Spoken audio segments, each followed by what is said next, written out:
إذا قرئ القرآن فاستمعوا له وأنصتوا لعلكم ترحمون. فرمایا گیا کہ اصل عید اس کی نہیں ہے، عید منانے کا اصل وہ حقدار نہیں ہے جو اچھے کپڑے پہنے، اچھا لباس پہنے اور خوب شان و شوکت کے ساتھ رہے، بلکہ عید اصل اس کی ہے جو وعید سے بچ جائے، یعنی اللہ تبارک و تعالیٰ کے غیظ و غضب سے بچ جائے، معاصی کے ارتکاب سے بچے اور رب تعالیٰ کے حضور معافی مانگے، توبہ کرے.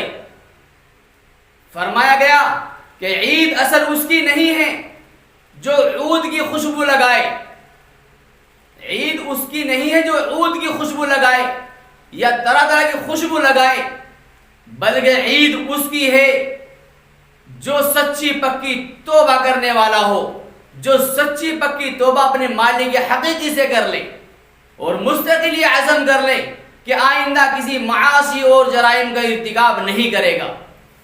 فرمایا گیا کہ عید اس کی نہیں ہے جو زیب و زینت اختیار کرے، عید اس کی نہیں ہے جو زیب و زینت اختیار کرے، بلکہ عید اس کی ہے جو تقوی کا توشہ اختیار کرے، جو تقوی کا توشہ مہیا کرے. اور رمضان المبارک تقوی کو اختیار کرنے کا نہایت ہی آسان طریقہ اور ذریعہ اور راستہ ہے. فرمایا گیا کہ عید اس کی نہیں ہے جو سواریوں پر سوار ہو، بلکہ عید اس کی ہے جو گناہوں کو چھوڑ دے، جو مالک حقیقت کو راضی کر لے اور منا لے. فرمایا گیا عید اس کی نہیں ہے جو فرش کے گدے بچھا لے، بلکہ عید اس کی ہے جو پل صراط پر سے گزرنے کا انتظام کر لے، راستہ بنا لے، جو پل صراط پر سے گزرنے کا انتظام کر لے. آج دیکھا جاتا ہے کہ عید کے نام پر، خوشی کے موقع پر لوگ گناہوں کی طرف بھاگتے اور دوڑتے نظر آتے ہیں. ہمارے نوجوانوں کو دیکھو کہ وہ عید میں ہر ناجائز کو بھی جائز سمجھتے ہیں اور ہر گناہ کے ارتکاب کو اپنے لیے یہ کہہ کر جائز سمجھ لیتے ہیں کہ آج خوشی کا دن ہے. وہ وقت ضائع کرتے ہیں، گناہوں کی مجلسوں میں شریک ہوتے ہیں، گانے بجانے کی مجلسوں میں شریک ہوتے ہیں. عید کو منانے کا یہ مطلب اور مقصد ہرگز نہیں ہے. ہمیں اسلام نے حکم دیا ہے کہ وہ عید کو باری تعالیٰ کے حضور 2 گانا نماز ادا کر کے شکرانے کے طور پر عید منائے. اور عید اس کی بھی نہیں ہے جو خود تو شان و شوکت کے ساتھ عید منائے اور اس کا پڑوسی فقر و فاقے کی حالت میں ہو.